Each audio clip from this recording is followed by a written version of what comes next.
So over the last couple of weeks, we have seen some pretty clean air in Southern California.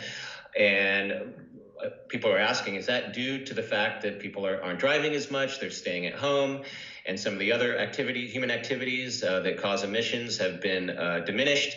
And we've been looking at that. But at the same time, over those 2 weeks, we've had some very stormy weather in Southern California. It has rained every other day or every third day. And under those conditions, those are the days where we typically see very good air quality days. So it's been very hard to tease out the different impacts of perhaps the reduced emissions that we expect to see under these conditions and the weather, the impact of the weather.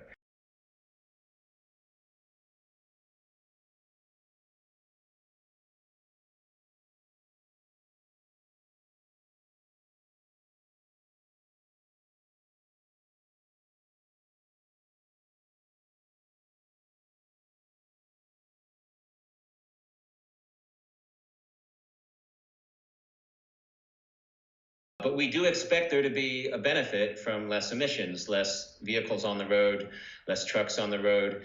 We have recently looked at some of the traffic data, and it looks like the car traffic, the passenger vehicle traffic's down maybe by a third, about 33%. And the truck traffic, the heavy duty traffic on the roads is down by about 20%.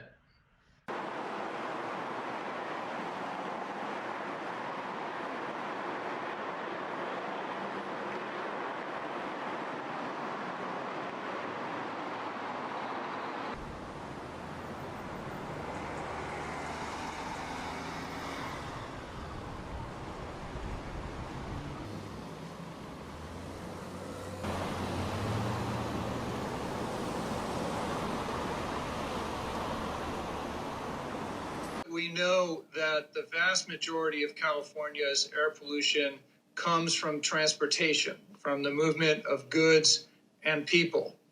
And while the AQMD has been reluctant, a number of other experts have noticed that there clearly is a correlation and we think a causation between the drop-off in traffic and the improvement in air quality.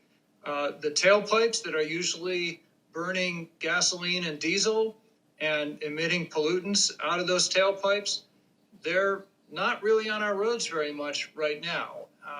And that definitely makes the air cleaner. It's not the way that we want to make the air cleaner, but it shouldn't take a pandemic to show us that it's possible to clean up our air.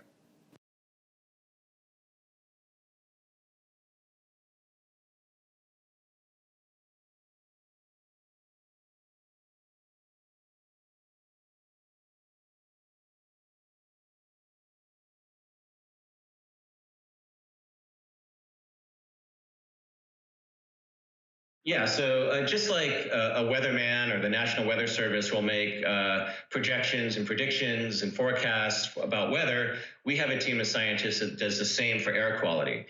So we take those weather predictions, but we also build in some other factors and actually develop air quality forecasts for the public. And we will tell them tomorrow and the next day what the air quality will be so people can plan their days and plan their exercise accordingly.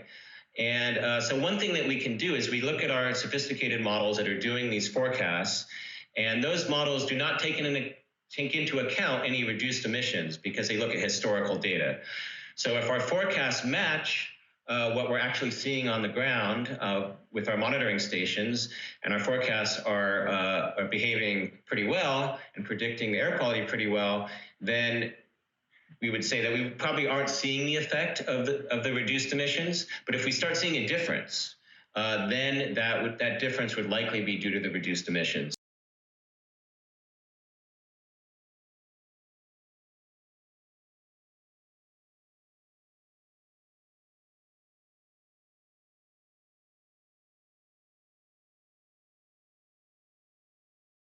We all hope that the virus will abate and we'll be able to get back to our normal lives as soon as possible. I hope that when we do that, we'll think about the impacts of transportation on air pollution. And since we're all doing so much work remotely now, that we'll be able maybe to take fewer plane trips and fewer long car trips and do more of our work by video conference or phone call.